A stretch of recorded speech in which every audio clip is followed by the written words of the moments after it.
नमस्कार दोस्तों, मैं अभिलाषा स्मृति आज आपके सामने एक बड़ा ही इंटरेस्टिंग टॉपिक लेकर आई हूँ जो कि मॉलिक्यूलर बायोलॉजी का एक्चुअली एक बहुत ही महत्वपूर्ण टॉपिक है, DNA versus RNA.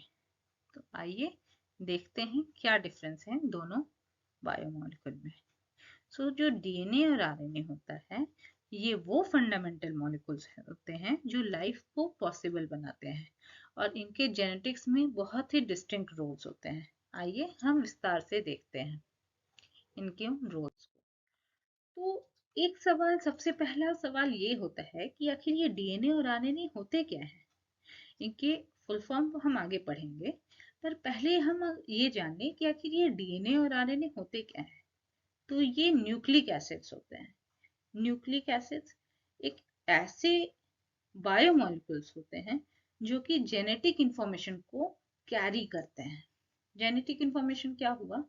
Genetic information वो कोडेड इंफॉर्मेशन होता है जो ये बताता है, जो हमारे सेल्स के अंदर स्टोर्ड होता है, जो ये बताता है कि कौन से सेलुलर फंक्शंस अभी परफॉर्म होंगे, कौन से एक्सप्रेशन मतलब कौन से फीचर्स एक्सप्रेस होंगे। इन सब चीजों को कोडेड फॉर्म में हमारे सेल्स के अंदर स्टोर किया गया है।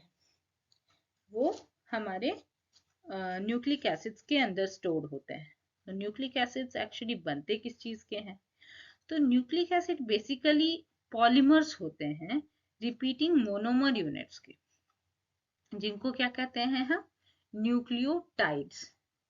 और हर न्यूक्लियोटाइड वो बना होता है तीन चीजों से। उनके तीन कंपोनेंट्स होते हैं। पहला, एक तो phosphate group,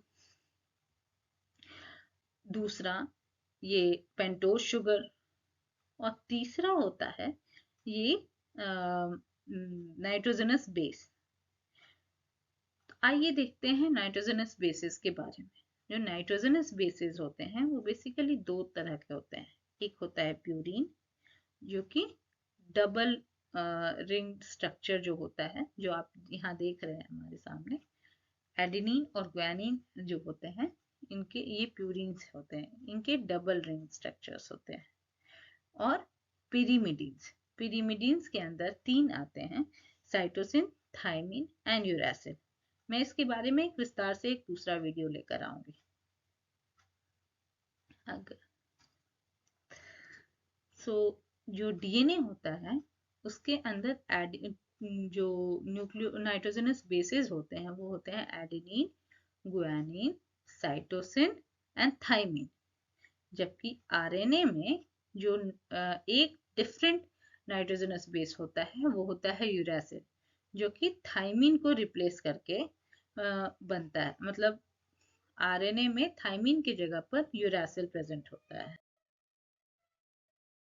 So let's study the difference between DNA and RNA. तो डीएनए का फुल फॉर्म होता है डिऑक्सी राइबो न्यूक्लिक एसिड और आरएनए का फुल फॉर्म होता है राइबो न्यूक्लिक एसिड। तो डीएनए वो जेनेटिक ब्लूप्रिंट होता है जो सारे हेरिडिटरी इंफॉर्मेशन को जो अपने अंदर स्टोर करता है और एक जनरेशन से दूसरे जनरेशन की ओर वो क्रॉस पास करता है, पास ऑन होता है। और आरएनए एक मैसेंजर, आरएनए एक मैसेंजर या वर्कर की तरह काम करता है, जिसका काम है डीएनए में छुपे हुए जो इनकोडेड इंफॉर्मेशन है उसको रीड करना एंड उसके अकॉर्डिंग प्रोटीन बनाना, जो कि आगे चलकर सेलुलर फंक्शंस को रेगुलेट करते हैं। साथ में ये दोनों न्यूक्लिक एसिड्स जो हैं वो किसी के भी फाउंडेशन, लाइफ का जो फाउंडेशन होता है उसको बनाते हैं।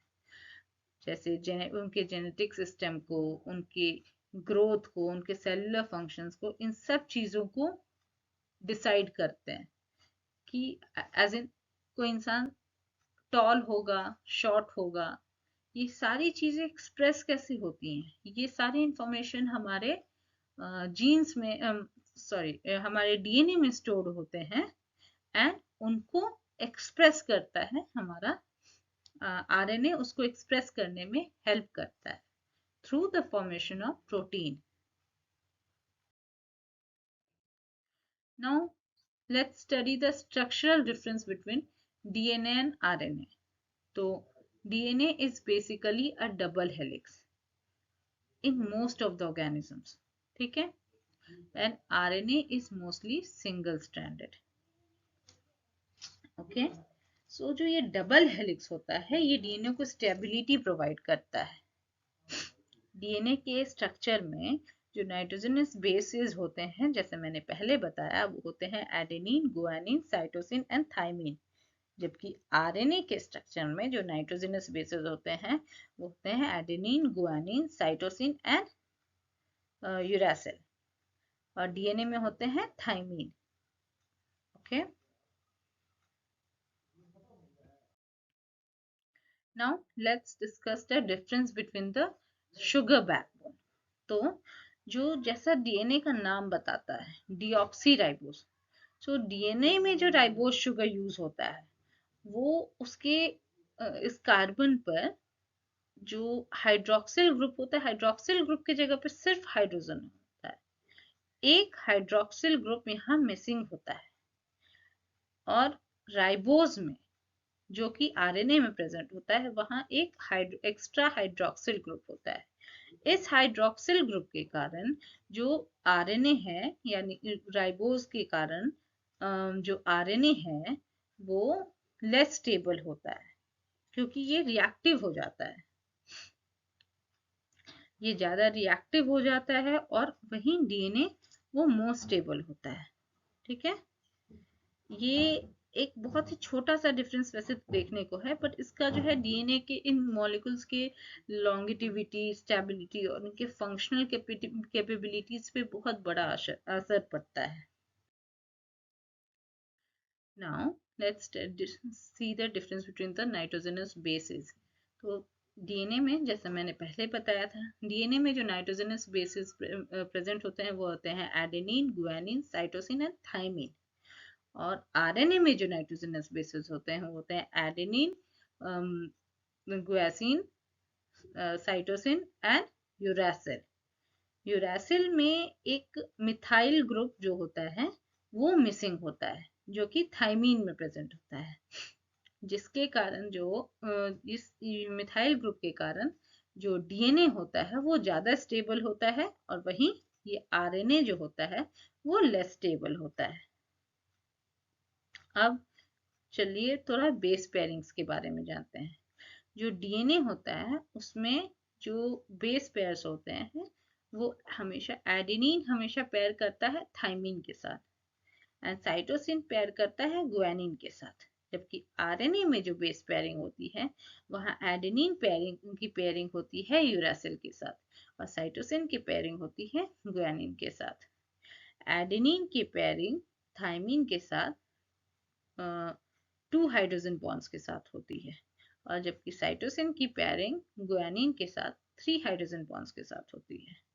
सिमिलरली आरएनए में एडेनिन की पेयरिंग यूरासिल के साथ 2 हाइड्रोजन बॉन्ड्स के साथ होती है, और साइटोसिन की पेयरिंग गुआनिन के साथ 3 हाइड्रोजन बॉन्ड्स के साथ होती है. तो यूरासिल में, हाँ, जैसा हमने पढ़ा ही है कि यूरासिल में वो फंक्शनल मिथाइल ग्रुप मिसिंग होता है, जो कि उसके सेलुलर फंक्शंस को भी अफेक्ट करता है और उसकी स्टेबिलिटी को भी.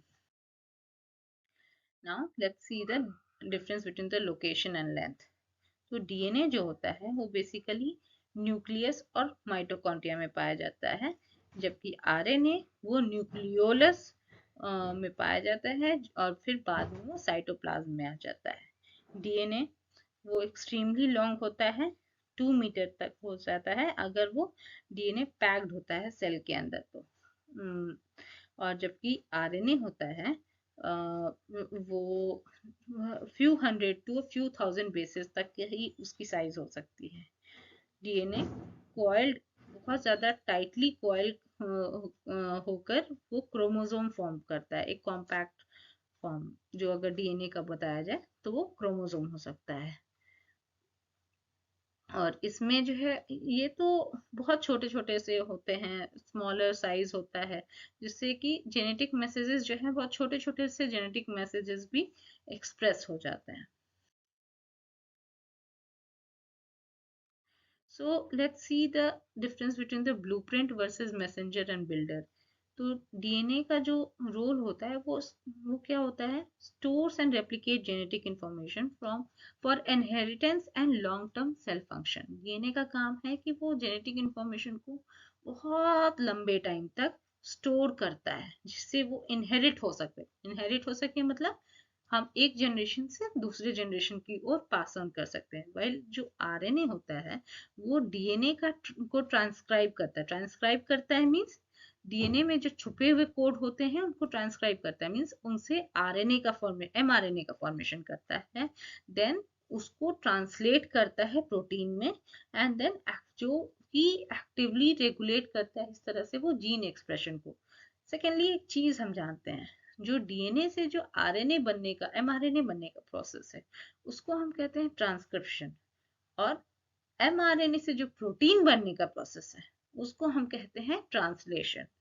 ओके, चलिए आइए देखते हैं आरएनए के टाइप्स। आरएनए बेसिकली तीन तरह के होते हैं। एमआरएनए जो कि मैसेंजर आरएनए होता है, इनका काम होता है जो जेनेटिक इंस्ट्रक्शंस डीएनए में छुपे होते हैं उनको ये राइबोसोम्स को तक पहुंचाते हैं ताकि प्रोटीन का सिंथेसिस हो सके। टीआरएनए होता है, ये अमाइनो एसिड्स प्रोवाइड करते हैं राइबोसोम को प्रोटीन असेंबली के टाइम पे। और आरआरएनए का काम होता है, राइबोसोमल आरएनए, ये एक्चुअली राइबोसोम्स के जो स्ट्रक्चरल एंड कैटालिटिक कोर्स होते हैं, इसके बारे में हम एक वीडियो लेकर आएंगे और इसको विस्तार से पढ़ेंगे। राइबोसोम्स के एक्चुअली राइबोसोम्स में डिफरेंट तरह के आरआरएनए होते हैं, उसके बारे में थोड़ा डिटेल में हम पढ़ेंगे। Stability and reactivity, DNA stability. DNA actually double helix होने के कारण, डिऑक्सीराइबोज होने के शुगर होने के कारण हाई स्टेबिलिटी प्रोवाइड करता है, और इसके कारण जो जेनेटिक मटेरियल है इसका लॉन्ग टर्म जो होता है वो मतलब ये जेनेटिक इंफॉर्मेशन इसके अंदर जो स्टोर्ड होते हैं जो कि लॉन्ग टर्म ये पास ऑन हो सकते हैं जनरेशन टू जनरेशन। डीएनए इसलिए DNA is a very stable genetic material. Okay, RNA जो होता है वो राइबोज शुगर होने के कारण और सिंगल स्टैंड होने के कारण ये केमिकली बहुत रिएक्टिव हो जाता है और शॉर्ट लिव्ड हो जाता है, और इसलिए ये आइडियल है short term dynamic cellular roles के लिए। और दूसरी चीज एक बड़ी इंटरेस्टिंग बात ये है कि डीएनए जो है वो यूवी डैमेज से बहुत वल्नरेबल, यूवी डैमेज के लिए बहुत वल्नरेबल है, वही आरएनए जो होता है वो यूवी रेजिस्टेंस उसके पास ज्यादा होता है क्योंकि उनकी उसकी स्ट्रक्चरल प्रॉपर्टी थोड़ी डिफरेंट है। चलिए सेंट्रल डॉगमा को समझते हैं। जैसे मैंने बताया डीएनए जो होता है जो मास्टर प्लान हो गया, यानी जो कोडेड इंफॉर्मेशन हो गया, उसको हम ट्रांसक्राइब करेंगे। Transcribe through the process of transcription, मतलब डीएनए से आरएनए बनने का एमआरएनए बनने के प्रोसेस को हम कहेंगे ट्रांसक्रिप्शन। आरएनए हो गया जिसमें मैसेज अब आ गया थोड़ा कोडेड फॉर्म में। अब आरएनए से जो प्रोटीन बनता है दैट इज जो है translation. This process is called translation. So RNA allows the cells to respond quickly by producing proteins as needed, while DNA preserves the master genetic code. This elegant division of labor ensures genetic information is both preserved and actively utilized. I think I made this point very clear. So the summary is these two molecules are basically life code. So DNA जो होता है जैसे कि हमने पढ़ा, DNA एक stable long term storage of genetic material है, information है, एक आइडियल जेनेटिक मटेरियल है। ठीक है, आरएनए वही एक वर्सेटाइल है, एक्टिव इंटरप्रेट करता है वो डीएनए के इंफॉर्मेशन को, और एग्जीक्यूटर ऑफ डीएनए जो भी डीएनए में जो इंस्ट्रक्शंस रहते हैं उनको एग्जीक्यूट करता है इन रियल टाइम। और ये दोनों इस तरह से हमारे लाइफ को रेगुलेट करते हैं, हमारे ही नहीं हर एक ऑर्गेनिज्म के लाइफ को रेगुलेट करते हैं। Thanks for watching, I hope you like the video, please share your experience.